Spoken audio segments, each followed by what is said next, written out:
Good morning, investors. You are now on KleverStock with me, Anujaria, serving you the latest morning bell updates. Kicking it off with the opening bell updates on our local market. Bursa Malaysia started the trading day on a firmer tone as gains in heavyweight stocks pushed the benchmark index higher. By 9:22 a.m., the FPM KLCI had climbed 7.08 points or 0.44% to 1,631.65 after opening at 1,627.07, 2.50 points above Monday's close of 1,624.57. The market sentiment was supported by selective buying in key large-cap counters amid what analysts described as window dressing activity ahead of the year-end.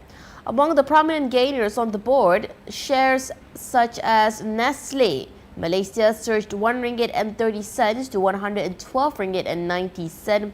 Kuala Lumpur Kepong added 36 cents to 19 ringgit and 46 cents. Petronas Dagangan rose 32 cents to 20 ringgit and 92 cents, and Alliance Malaysia climbed 24 cents to 19 ringgit and 74 cents. Now, on the flip side, some counters slid. Tenaga Nasional dipped 16 cents to 13 ringgit and 16 cents. Gamuda fell 10 cents to 5 ringgit and 20 cents. Mr. DIY Group lost 7 cents to 1 ringgit and 56 cents, and Axiata Group declined 6 cents to 2 ringgit and 56 cents. Despite a cautious macroeconomic backdrop, the early lift suggests investors are still inclined to position in blue chip names, though some market watchers warn that the rally may be fragile.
Moving on to local currency updates. The ringgit opened higher today against the US dollar and most major currencies, supported by growing expectations that the US Federal Reserve will cut interest rates next week as weaker US economic data continues to pressure the greenback. The US dollar index slipped 0.06% to 99.401 points, reflecting softer sentiment toward the dollar. At 8 a.m., the ringgit strengthened to 4.1275 or 4.1380 against the US dollar, compared with Monday's closing level of 4.1300 or 4.1365. Now, Bank Muhammad Malaysia Berhad Chief Economist Dr. Muhammad Afzal Nizam Abdul Rashid said Sentiment was influenced by the latest Institute for Supply Management Manufacturing Index, which fell to 48.2% in November, below the consensus estimate of 49%. He said respondents expressed concern over rising operating costs driven by higher import tariffs, prompting more cautious hiring decisions. Given these conditions, Mohammad Afzanizam expects the ringgit to hover around 4 ringgit and 12 cents to 4 ringgit and 13 cents today, as market participants await the upcoming Federal Open Market Committee meeting. At the opening, the ringgit also advanced against several major currencies. It rose to 5.4528 or 5.4667 against the British pound and strengthened against the euro to 4.7916 or 4.8038. The ringgit improved to 2.6545 or 2.6616 against the Japanese yen. The local currency appreciated against most ASEAN peers as well. It gained to 3.1836 or 3.1919 versus the Singapore dollar, edged up to 247.6 or 248.4 against the Indonesian rupiah, and improved to 12.8868 or 12.9296 against the Thai baht from 12.9026 or 12.9290. The ringgit was flat only against the Philippine peso at 7.05 or 7.07. Now for some local economic news. South Korea's Ministry of SMEs and Startups and the Korea Small Enterprise and Market Service, together with Leap Innovation Co. Ltd, launched the 2025 Global Showroom pop-up store in Kuala Lumpur today, marking a 2-week initiative running from December 1st to 14. The event, themed the Radiant Korea World Showcase, is backed by the South Korean government to help small and medium enterprises test the Malaysian market, gather real-time consumer insights, and secure export partnerships. Held at the Exchange TRX, the showcase acts as an extension of South Korea's broader policy push to globalize its SME sector and strengthen export competitiveness. The ministry described Malaysia as a key gateway to Southeast Asia and said the program provides SMEs with the bridge needed to verify consumer response and directly connect with buyers, which is crucial for developing globally competitive export players. The event highlights two of Korea's most influential export categories, K-beauty and K-food, offering Malaysian visitors an immersive experience that mirrors the rising Korean culture wave. Guests can test products firsthand and participate in food tasting sessions in dedicated areas, allowing them to discover each brand's innovation and quality through direct interaction. Throughout the 2-week period, the pop-up will also feature numerous interactive engagements, including sessions with local key opinion leaders and influencers, as well as multiple giveaway activities aimed at expanding the event's visibility across digital platforms. Moving on to corporate news update. The Prime Minister, Datuk Seri Anwar Ibrahim, reaffirmed today that Malaysia's new trade agreement with the United States does not impede the country's ongoing cooperation with China. He said the assurance was clearly conveyed to Chinese Premier Li Qiang during their recent bilateral meeting, emphasizing that China remains one of Malaysia's most important economic partners.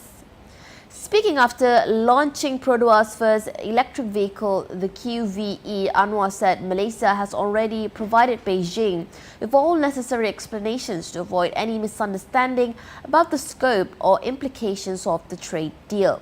His comments came amid intensifying geopolitical rivalry between Washington and Beijing, which has put smaller economies like Malaysia in a delicate balancing act between both major powers. Analysts say Malaysia is carefully navigating this complex environment. Pacific Research Center Principal Advisor Dr. Oh Yi-sun described the country as steering through choppy waters, noting that Malaysia must maintain access to US markets and remain part of the global electronic supply chain, making an agreement with Washington difficult to avoid.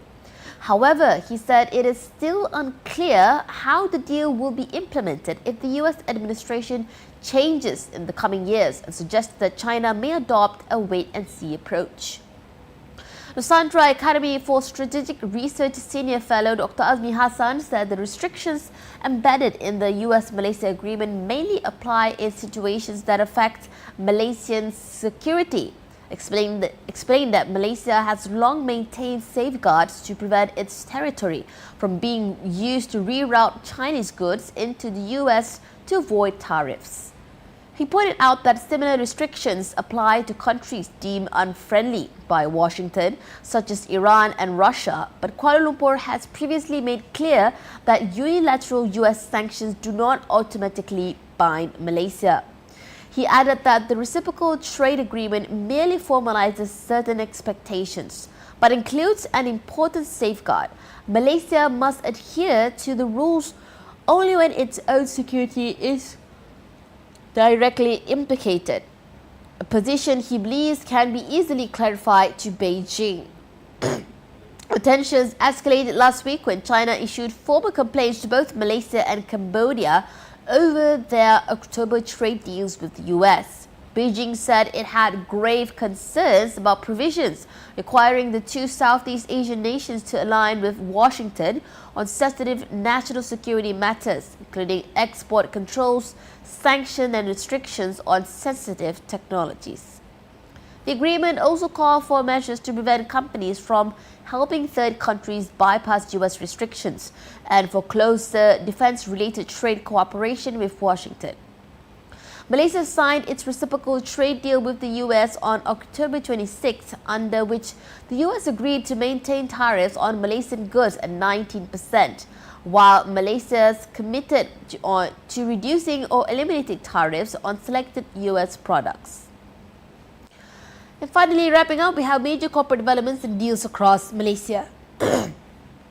Genting's Resort World was selected alongside Steve Cohen's City Field project and Bally's Bronx proposal as one of the three winners for New York City's downstate casino licenses.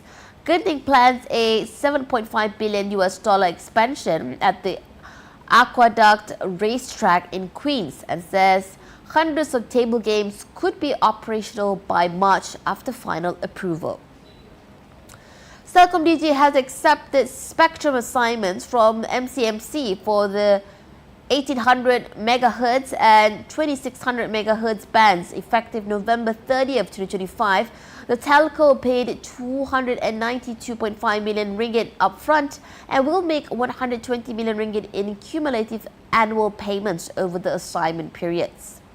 The FBG has signed a third amendment to its contract with the Australian Department of Defence, adding a new 132.51 million ringgit work package to the Butterworth infrastructure project at the Royal Malaysian Air Force Base in Butterworth, Penang.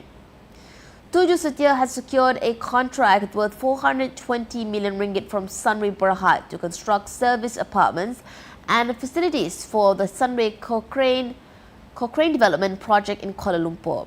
Last but not least, Malpax shares will be suspended from trading on Bursa Malaysia starting December 9, 2025. The suspension follows the company's failure to submit its regularization plan by the extended deadline of November 28, though it has requested a further 12-month extension. Now that's a wrap for Morning Bell Updates with me, Ainun Jaria on KleverStock. Thank you for choosing us, investors. Stay tuned for the next live session coming soon.